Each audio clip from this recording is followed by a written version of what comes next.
Hi, my name is Jill Ryan. I'm the Executive Director of Freshwater Future. Thank you for joining our grants webinar today. We have a few other staff on the call. Alana Honecker is on, as well as Lori, and they will probably be your first line if you need to ask questions or anything like that. I'm going to run through briefly about information about our grants program, and then we'll take questions at the end.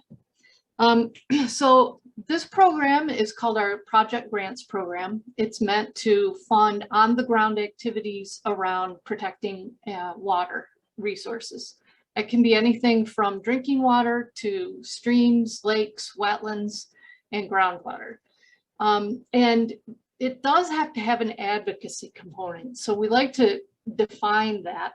That means creating some sort of permanent change. So it's not just getting one landowner to agree to stop doing or start doing something in a certain way, but it's creating a longer term change. That could be by changing a law. It could be by working with the municipality. It could be by getting a legal decision. So there's lots of ways to create change, including going to maybe a town council and getting them to make a decision. So that's what we mean by advocacy, that long-term change. And also, I should define at the beginning grassroots. These grants are for grassroots groups, and we basically define that by mostly volunteers or all volunteers to get the work done, and also less than $200,000 budgets generally. Occasionally, we'll make something to a bigger group. But really, we're targeting those really on the ground types of organizations. So the project grants are between $500 and $5,000. There's often a lot of competition for funds, so we never can fund all of the applicants. We just like people to know that. We do like you to become a member of Freshwater Future to apply for grants. And there are other benefits to membership as well. So you get a free hour of our consulting time, you get reduced fees on consulting arrangements, and other benefits. So we hope you'll consider that. If it would be a hardship for your organization to become a member at $100, just call us and we'll work something out with you. We don't want that to be a barrier to anyone applying for a grant. The grants can cover a range of things, but some of the things that we often get questions about are what don't we fund? And so we don't fund lobbying. Our funds cannot cover lobbying. And the difference between advocacy and lobbying is advocacy is making change through a law or a rule or regulation or some other kind of decision that changes things. Whereas lobbying is going to ask for a change in the law, not just getting the law implemented, but actually asking for a change to an existing law or for a new law to be created. Whereas advocacy can be making sure we have those laws implemented, and it can be also working on the administrative side. So getting a change in a regulation or working on the ground, doing local advocacy that doesn't require a legal change. Our timeline for these grants this year is September 30th. And so that gives us about 6 weeks.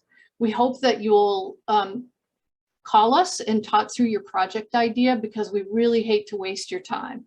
So we want the applications that come in to have all likelihood of being funded.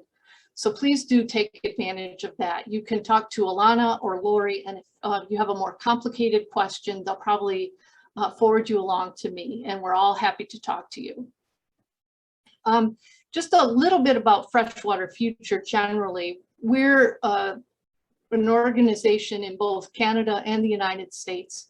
We work with about 2,000 groups across the 2 countries in the 8 Great Lakes states and Ontario. We've given away about $5 million in grants over 25 years, and that's through about 1,200 individual projects. Along with those funds, we also can help with consulting. Our staff has a long history of helping build nonprofits through capacity building consulting. And so you can mention that in your application, but you can also just give us a call if you're interested in help with strategic planning, with planning a campaign, building your board, creating manuals for your staff and your organization, even incorporating and applying for your 501c3 status. Anything that builds a local organization, we can help with. So feel free to also take advantage of those services and let us know that you're in need. And finally, I want to talk a little bit about process. So the application and all the materials are on our website at freshwaterfuture.org, and just click on grants and that information should be there for you. There's an application in a Word document. You just answer the questions right in that document and then send that to us as an email attachment, please. And where to send it is also in that information. We do ask you to get your applications to us by midnight on September 30th. And as we said, if there's anything we can do to help with the process along the way, don't hesitate to give us a call. That's why we're here. There are some great questions that came up in a previous session of this webinar. And so if you want to learn more, go ahead and click on that. It's pretty short, but it had some great questions and answers. Thank you all for taking the time to check out this webinar, and we hope to see a proposal from you in the near future. Bye-bye. My question would just be the submission format. How do you prefer to receive these? Gotcha. Okay, we just ask you to email them in a Word document, and you can find the application on our website at freshwaterfuture.org. And if you click on grants, that should come up. And we just ask questions. So you'll find a document that has the questions in it, and you can just answer them right in that document. Perfect. Thank you. Absolutely. Other questions? Just a quick clarification. Y'all are okay with accepting grants by fiscally sponsored organizations, correct? Is there anything that I should know on that? We are fiscally sponsored. We are not a 501c3 ourselves, so. Sure, that's a great question. Thank you for reminding me. Absolutely. As long as you have a sponsor that is a 501c3, that's just fine. And they will, of course, be the ones receiving that check. Absolutely. And I know Dale's an old hand, but Dale, any questions on your end?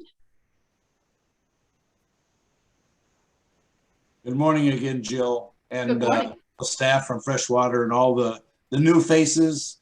My name is Dale Burry, and I work with the Coalition to Save the Menominee River. We've been in existence for going on 5 years. We are a 501c3 organization. All of our people are volunteers. Nobody gets paid. And Freshwater Future has been wonderful to us, you know, getting through the hard times and fighting off a Canadian company that wants to come into the Menominee River and mine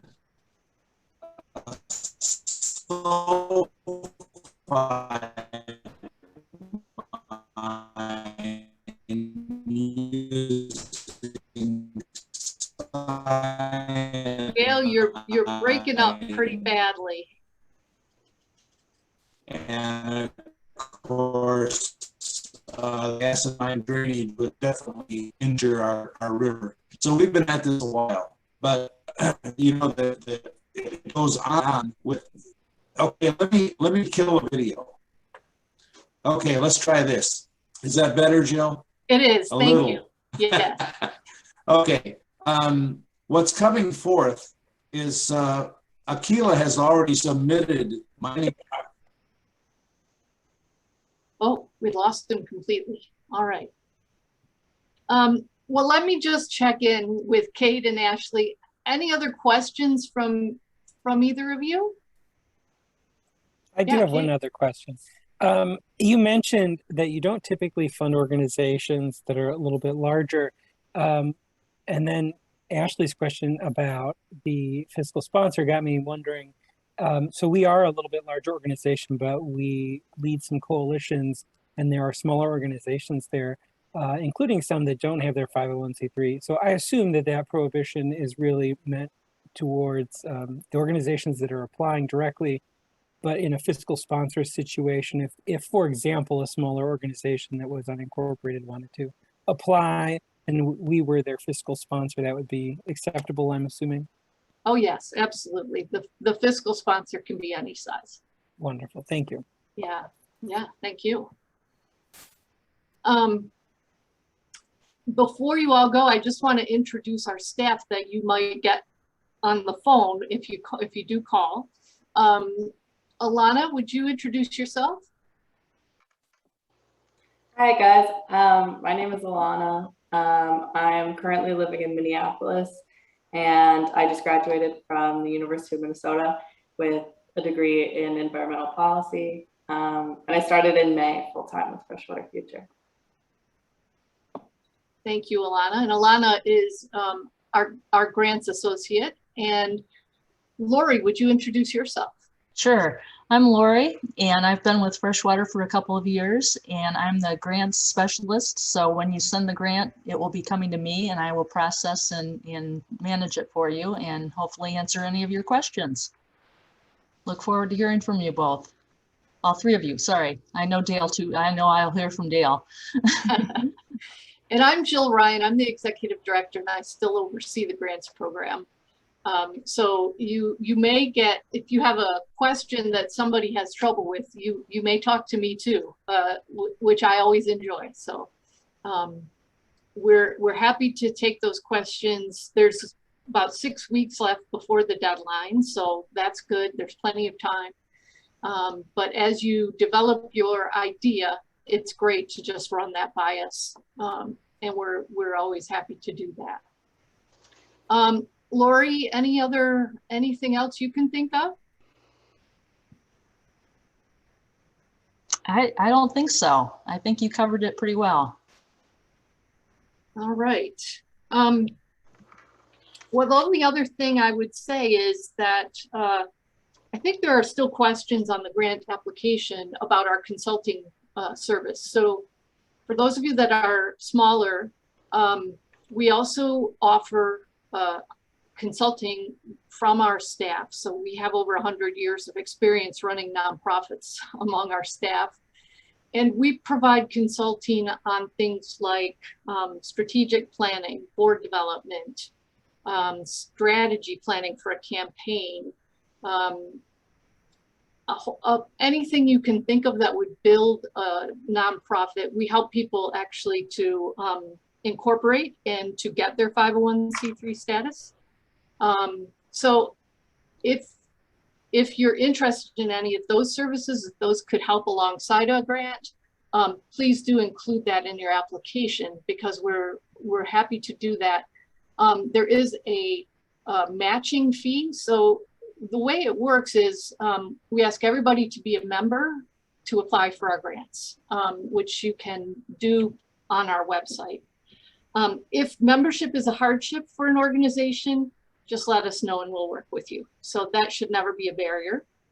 And then with these consulting services, we also subsidize that. So our members get a greatly reduced price, and then we have grants to cover most of the rest of it. So we do ask for a small fee if possible from organizations for our hourly services, but those are all negotiable. So please don't not take advantage of that because of the funding. We want to make sure we're providing the services out there.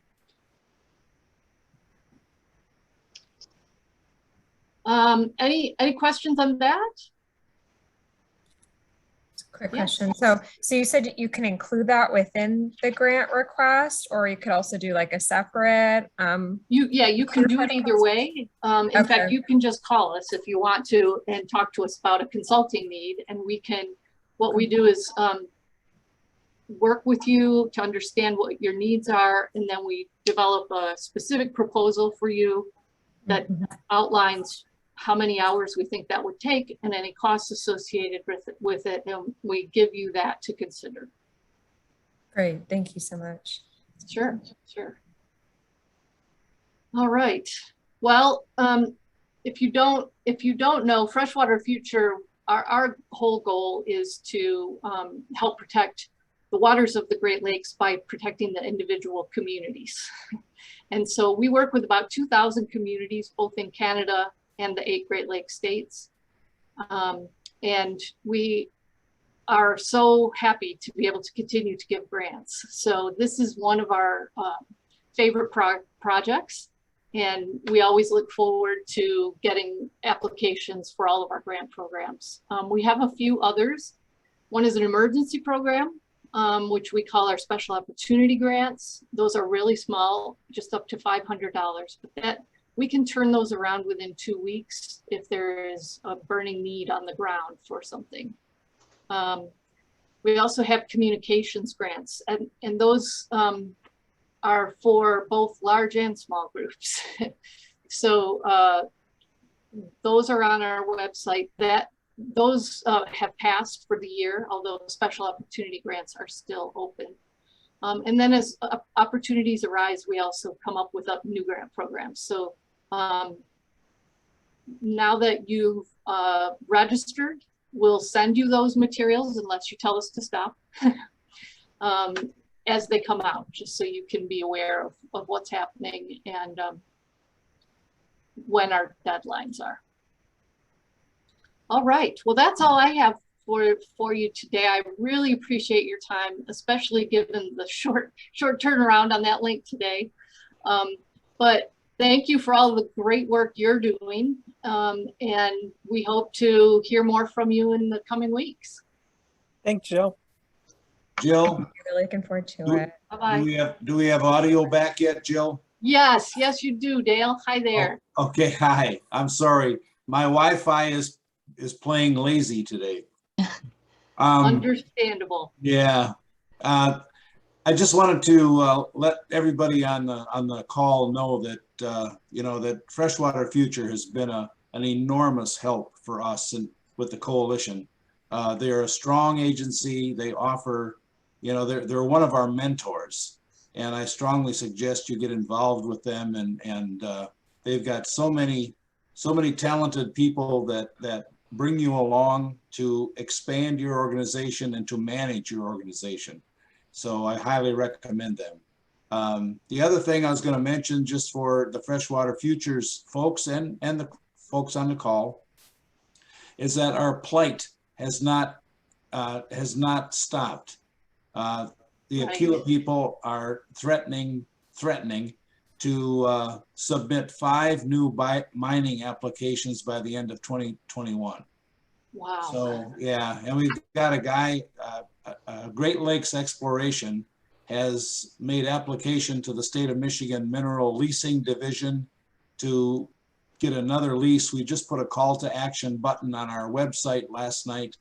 So if anybody wants to dial in, it's jointherivercoalition.org, and there's a big button there, and it'll tell you what it's all about. And I'd appreciate your support. Thank you. We got to all hang together here in this environmental fight to protect the water. So thank you, Jill, all the Freshwater folks, and Lori, and the new folks that just met this morning. Thank you. Appreciate your work. Thanks, Dale. We so appreciate your kind words and all the work Absolutely. you're doing. So that's wonderful. And everybody have a great day, and we'll talk to you soon, we hope. Thank Look you. forward to hearing from you. Thanks. Yeah, sounds great. So- Take care. Bye-bye. Bye. Thanks. Bye.